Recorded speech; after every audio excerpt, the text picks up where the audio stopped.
السلام علیکم ورحمۃ اللہ وبرکاتہ۔ الحمد للہ رب العالمین والصلاة والسلام الأتمان الأكملان على محمد خاتم النبیین وعلى آلہ وصحبہ الغر الميامین ومن تبعهم وتابعیہم بإحسان إلى یوم الدین، اما بعد۔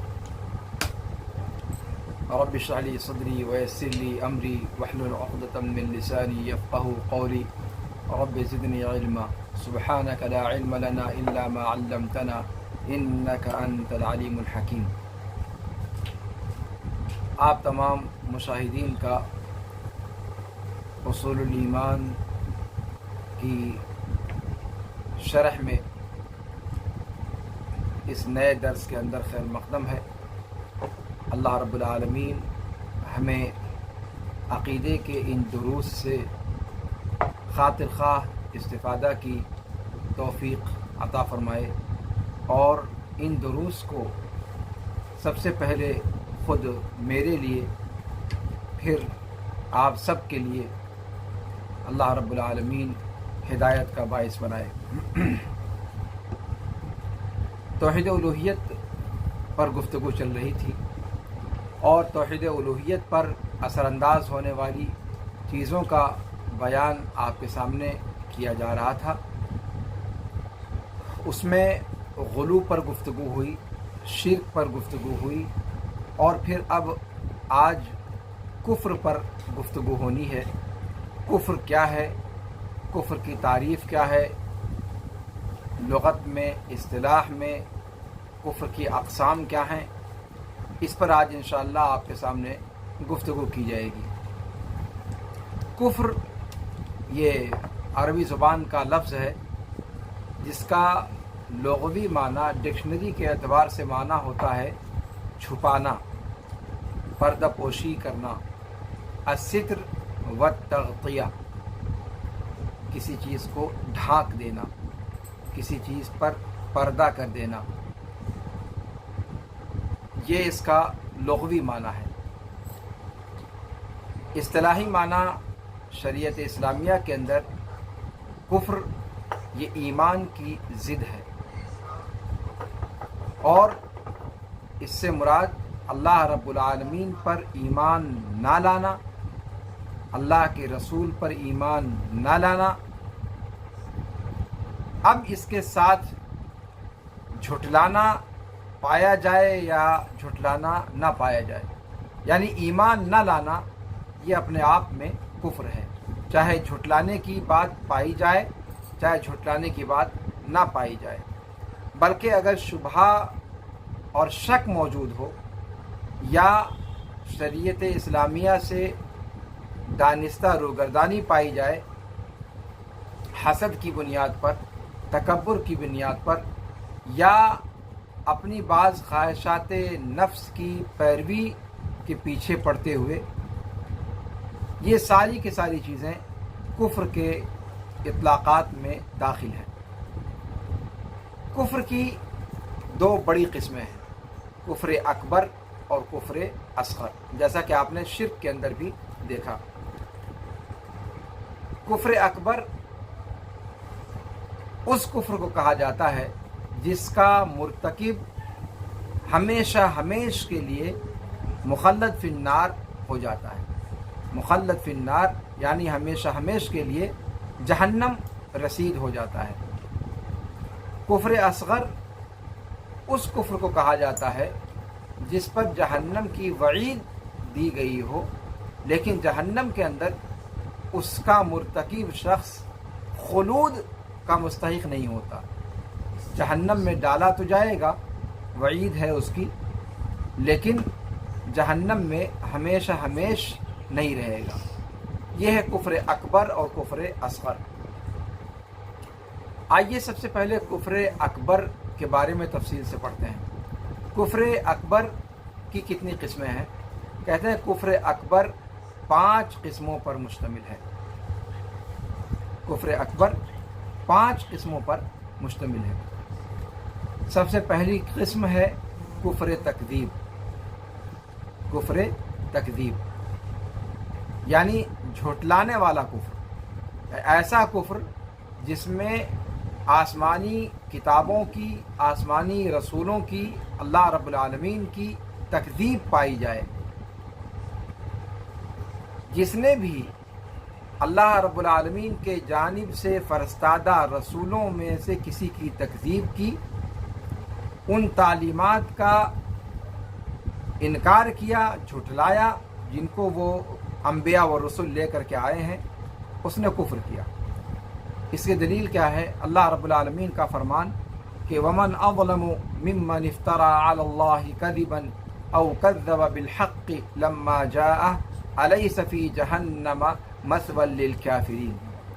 اس شخص سے ظالم بڑا اور کون ہو سکتا ہے؟ اس شخص سے بڑا ظالم اور کون ہو سکتا ہے جو اللہ رب العالمین پر جھوٹ کی تہمت تراشے، یا حق بات کو جب وہ اس کے پاس پہنچ جائے تو اسے جھٹلانے کا رویہ اختیار کرے۔ آگے اللہ نے فرمایا، کیا جہنم کے اندر کافروں کا ٹھکانہ کافی نہیں ہے؟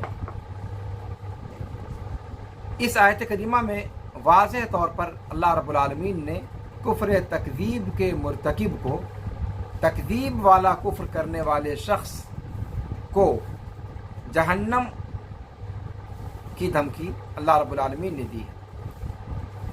کفر اکبر کی دوسری قسم ہے کفر ابا اور کفر استکبار، یعنی تکبر کی وجہ سے کفر کا ارتکاب کرنا، تکبر کی وجہ سے، گھمنڈ کی وجہ سے، یعنی وہ جو انبیاء و رسول آئے ان کی تصدیق دل کی گہرائیوں میں، اپنے دل کی اتھاہ گہرائیوں سے وہ ان کی تصدیق کا قائل ہے، اور یہ بھی جانتا ہے کہ رسول جو کچھ بھی لے کر کے آئے اللہ کی جانب سے وہ منزل من اللہ ہے اور حق ہے، لیکن رسول کے حکم کی تابعداری نہیں کرتا اور نہ ہی ان کی بات پر کان دھرتا ہے، تکبر کرتے ہوئے اور دشمنی مول لیتے ہوئے، جانتے بوجھتے تکبر کی بنیاد پر حق کا اعتراف نہ کرتے ہوئے۔ تو یہ کفر اکبر کی دوسری قسم ہے۔ اس کی دلیل کیا ہے؟ اللہ رب العالمین کا قول وَإِذْ قُلْنَا لِلْمَلَائِكَةِ اسْجُدُوا لِآدَمَ فَسَجَدُوا إِلَّا إِبْلِيسَ أَبَى وَاسْتَكْبَرَ وَكَانَ مِنَ الْكَافِرِينَ۔ روئے زمین پر سب سے پہلا کفر یہی کفر ابا اور استکبار تھا جس کا ظہور ہوا۔ سورہ بقرہ آیت نمبر 34 میں اللہ رب العالمین کا ارشاد ہے کہ جب ہم نے فرشتوں سے کہا کہ آدم کو سجدہ کرو، سبھوں نے سجدہ کیا سوائے ابلیس کے، اس نے انکار کیا اور تکبر کیا اور کافروں میں سے ہو گیا۔ یہاں پر آپ دیکھیں یہ کفر کی دوسری قسم ہے، کفر اکبر کی، بڑے والے کفر کی یہ دوسری قسم ہے۔ پہلی والی قسم کفر تکذیب، یہ دوسری والی دوسری قسم کفر ابا اور استکبار، یعنی گھمنڈ اور تکبر والا کفر۔ تیسری قسم ہے کفر اکبر کی کفر شک والا کفر، تردد والا کفر، جس میں بندہ اللہ کی جانب سے فرستادہ رسولوں کا دل سے یقین نہیں کرتا، بلکہ وہ تردد اور شک میں مبتلا رہتا ہے کہ وہ اللہ رب العالمین کی طرف سے بھیجے ہوئے واقعتاً ہیں یا نہیں ہیں، تو اس میں شک میں پڑا رہتا ہے، نہ تو کھلم کھلا انکار کر پاتا ہے اور نہ کھلم کھلا تصدیق کر پاتا ہے۔ تو جزم اور یقین نہیں ہوتا اس کو کہ کیا یہ واقعی اللہ کے رسول ہیں یا اللہ رب العالمین کے رسول نہیں ہیں، تو اسے کفر شک اور ارتیاب کہا جاتا ہے، کفر تردد، کفر شک کہا جاتا ہے۔ اس کی دلیل اللہ رب العالمین کا قول ہے۔ اللہ رب العالمین نے سورہ کہف آیت نمبر 35 سے 38 تک میں فرمایا وَدَخَلَ جَنَّتَهُ وَهُوَ ظَالِمٌ لِنَفْسِهِ قَالَ مَا أَظُنُّ أَن تَبِيدَ هَٰذِهِ أَبَدًا وَمَا أَظُنُّ السَّاعَةَ قَائِمَةً وَلَئِن رُّدِدتُّ إِلَىٰ رَبِّي لَأَجِدَنَّ خَيْرًا مِّنْهَا مُنقَلَبًا قَالَ لَهُ صَاحِبُهُ وَهُوَ